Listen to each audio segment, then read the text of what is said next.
எனதருமை நண்பர்களே, உங்கள் அனைவருக்கும் எனது இனிய வணக்கங்கள். டாப்பிக்கே வந்து பார்த்திங்கன்னா, சட்டப்பேரவையில் அப்பா இல்லையா? இப்போ சட்டப்பேரவையில் முதல்வர் விஜய் அவர்கள் என்ன சொல்றாருன்னா, "அப்பா எங்கே?" அப்படின்னு சொல்றாரு. ஸோ அவரும் பார்த்தீங்கன்னா என்ன சொல்லுவாங்கன்னா, நக்கல் தானே அடிக்கிறாரு.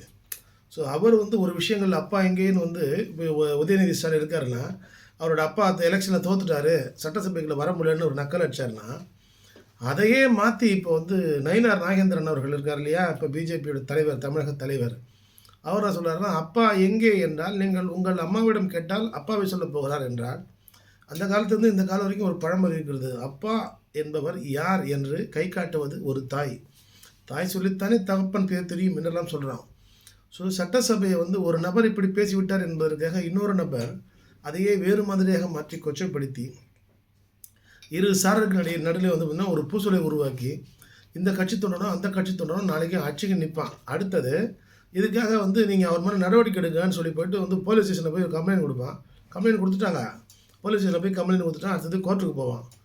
ஸோ தேவையில்லாத பேச்சுக்களுக்காக வந்து பார்த்திங்கன்னா அரசு பணமே வந்து ஏற்கனவே வந்து இப்போ இருக்கக்கூடிய தாவேக அரசு பணத்தை வீணடிக்கக்கூடாது என்பதில் எவ்வளவு குறியாக இருக்கிறார்கள். அப்படி இருக்கும்போது இதை போன்ற பேச்சுக்கள் எல்லாம் குறைத்து கொண்டால் இது போன்ற போலீஸ் புகார் போய் அதான் ஒரு போலீஸ் விசாரித்து அதுதான் அரசு பணம் தானே வீணடிக்கப்படுகிறது. ஒரு நீதிமன்றத்துக்கு சென்று நீதிமன்றத்தினுடைய நேரமும் பணமும் வந்து வீணடிக்கப்படுகிறது. ஸோ இதை பற்றியெல்லாம் இதை போலெல்லாம் நடந்து கொள்ளாமல் மிக தெளிவாக எதை செய்ய வேண்டுமோ மிக சிறப்பாக ஆட்சி நடத்துகிறோமா அதில் மட்டுமே வந்து அவர்கள் கவனம் செலுத்தி வந்தால் இதை போன்ற விஷயங்கள்லாம் தவிர்த்தால் நாட்டுக்கு மிக மிக நல்லது.